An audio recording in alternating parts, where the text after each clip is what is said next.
Estou na única cidade brasileira famosa pelo urbanismo e reconhecida no mundo inteiro. Curitiba é a melhor capital do Brasil?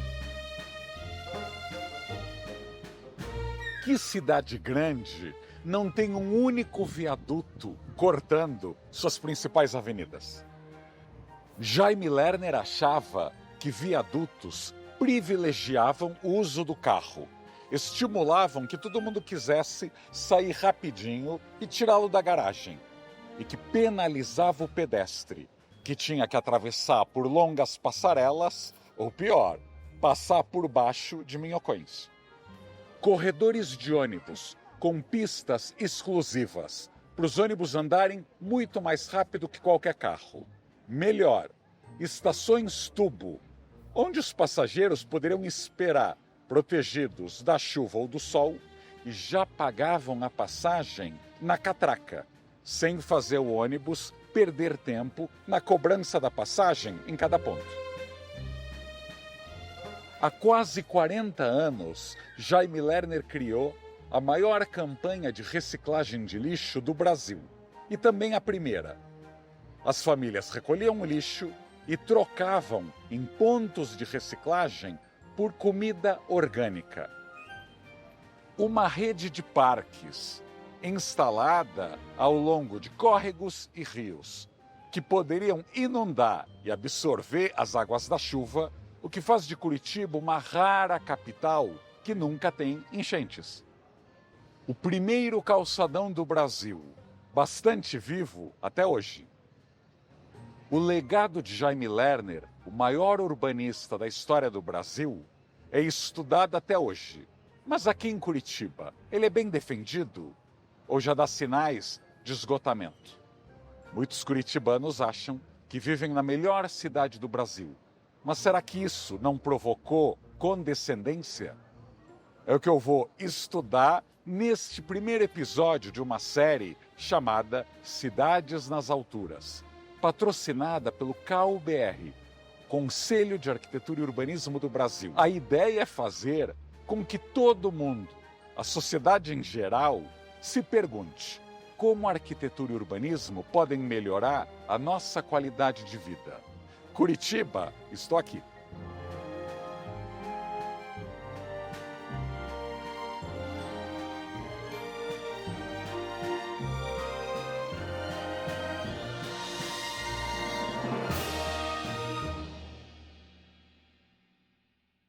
Primeiro comecemos pelas razões do sucesso.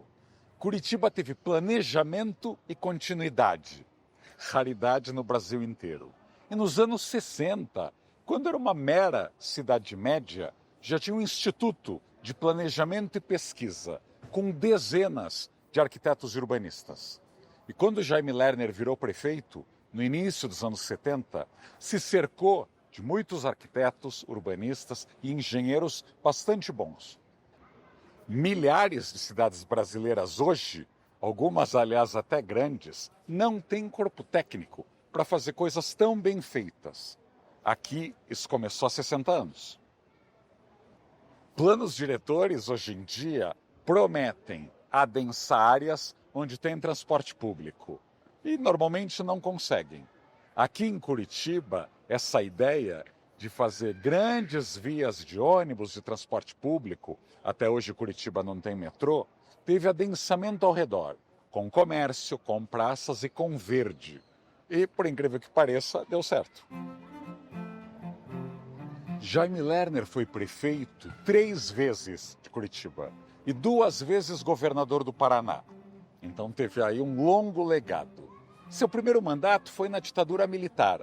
Então muitas coisas que ele fez hoje seriam impossíveis. Por exemplo, esse calçadão aqui foi criado num fim de semana. A maioria dos comerciantes era contra. Vivíamos o auge do carrocentrismo brasileiro e ele mandou ver. Vamos fazer o calçadão que no fim todo mundo vai gostar. E várias cidades do Brasil copiaram. Hoje, Ministério Público, Poder Judiciário, Tribunal de Contas, órgãos de controle, aliás, que pagam salários bem maiores que os das prefeituras e atraem gente aí até mais preparada, impediriam qualquer mudança tão radical. Mas é importante destacar uma coisa. Jaime Lerner estava nadando contra a corrente naquela época e estaria hoje nadando contra a corrente. Porque governos no Brasil, na ditadura e na democracia, e da direita à esquerda, amam carros. Elas estimulam a indústria automobilística. E Lerner fez de tudo para fazer de Curitiba uma cidade caminhável e do transporte público. Em 2025, essa ainda é uma lição. 70% da Curitiba de hoje não existia quando Lerner foi prefeito. A cidade e a região metropolitana cresceram demais.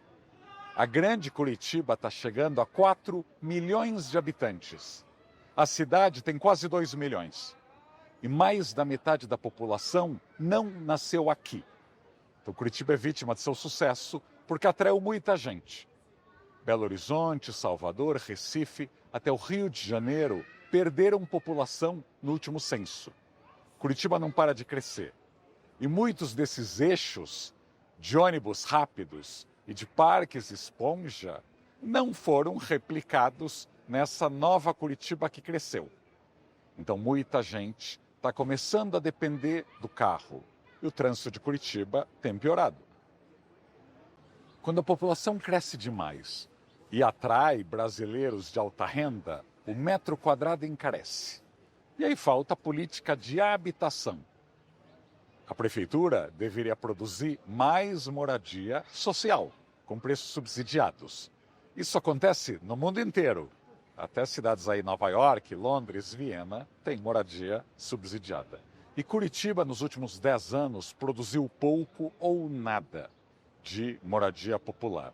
Ironicamente, Curitiba tem um passado de moradia mais barata de qualidade nos tempos do BNH, nos anos 70.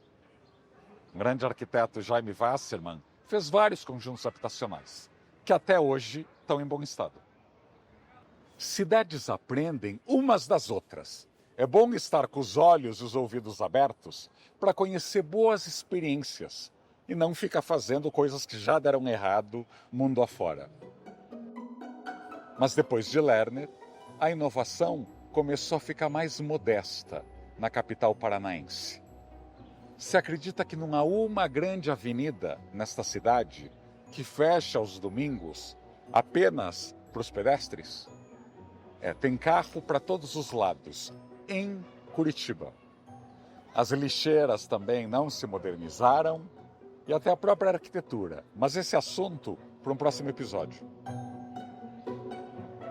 E como 100% das capitais brasileiras, o centro de Curitiba está na UTI. Até uma cidade rica, com população que não para de crescer, não consegue ocupar o seu centro. Eu morei aqui em Curitiba nos anos 90, quando o centro da cidade tinha 42 mil moradores. 30 anos depois, o centro tem 37 mil moradores. Sim, não cresceu.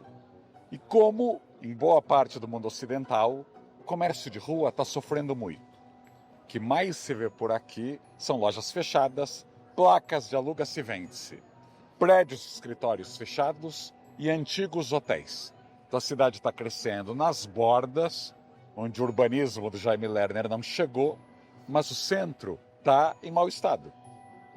Até na eficiente Curitiba, a burocracia pública sabota várias iniciativas de reocupação aqui do centro. Tem um exemplo quase caricato, mas que precisa ser sublinhado. Este prédio aqui tem 137 apartamentos, em sua maioria alugados para estudantes da Federal do Paraná, que fica a poucas quadras daqui. Ele demorou 7 anos para ter aprovação da construção. O problema? Tinha uma fachada abandonada de uma antiga escola privada na rua. E a fachada foi tratada como se fosse um vestígio de pirâmide egípcia. Então as autoridades de preservação primeiro quiseram que a fachada fosse preservada. Depois não. Para que não recriar a antiga área da escola? Então tiveram que construir um predinho fake, com o mesmo tamanho e estrutura do antigo prédio existente. E tiveram que marcar até no chão o espaço original. Sim, aquela caricatura de memória histórica. Isso levou alguns anos. Depois teve aí o recuo, o espaço do prédio em relação ao prédio antigo. Tempo vai, tempo vem, IPTU continua andando. Por pouco a construtora quebra, mas foram 7 anos para começar a obra. Sim, dizem que a média aqui é 2 a 3 anos. Mas, de novo, qualquer investidor que achar que vai entrar num poço sem fundo, foge do centro. Detalhe, esse prédio de estúdios não está interferindo num bairro medieval super harmônico e simétrico. Tem galpão, estacionamento, prédios altíssimos ao redor e tem este casarão azul aqui, antigo, bem abandonado, mas que já deve estar afastando potenciais interessados por causa dessa teia de imprevisibilidades. Os detratores do modelo curitibano costumam dizer que é fácil fazer transformações numa cidade de 700 mil habitantes.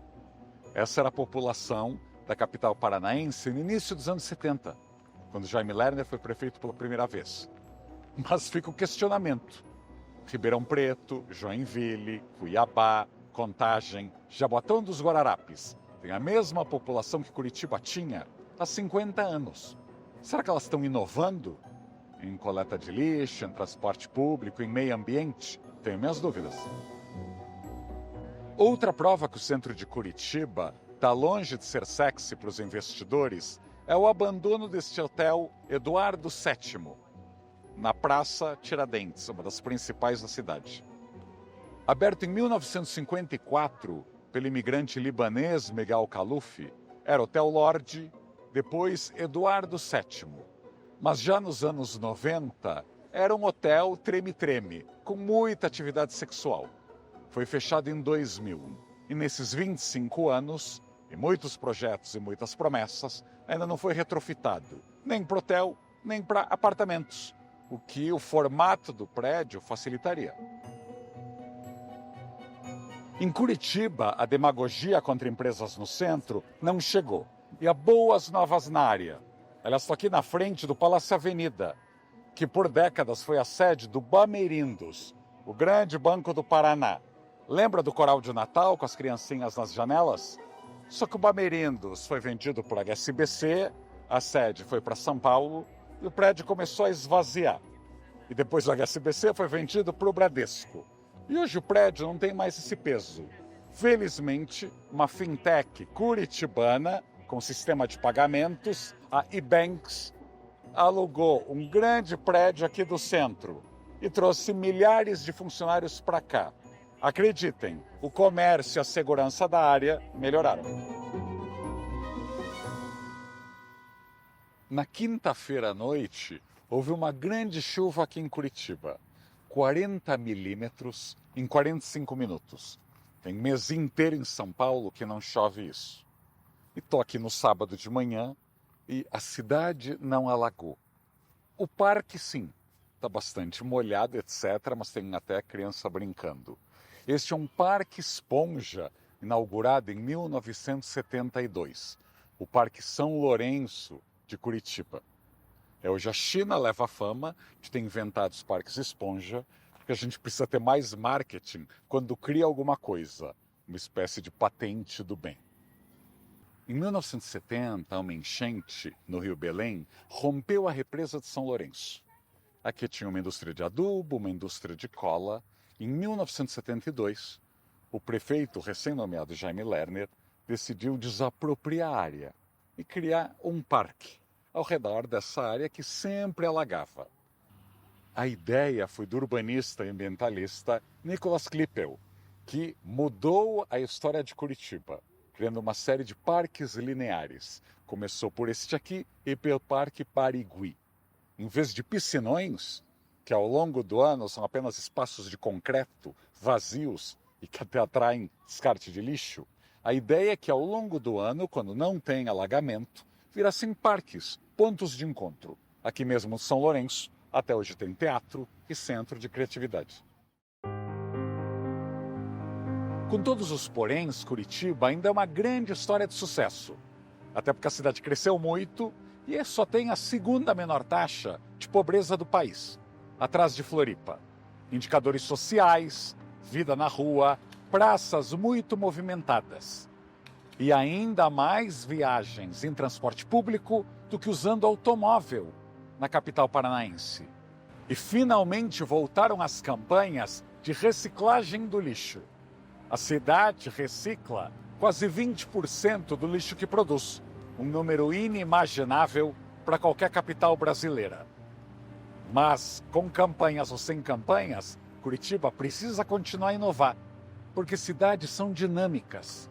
Se você para e fica contemplando, alguém vai te passar para trás. E esta é a ideia da série Cidade nas Alturas. Mostrar bons exemplos, dar alguns puxões de orelha e provocar o morador, o cidadão, o prefeito, o vereador, o empresário, o construtor, como a sua cidade pode melhorar. Como usar o saber da arquitetura, do urbanismo, para melhorar a qualidade de vida de todos. Legados são legados se são mantidos. Jaime Lerner morreu há quase 4 anos. E Curitiba ainda não criou uma homenagem à altura dele.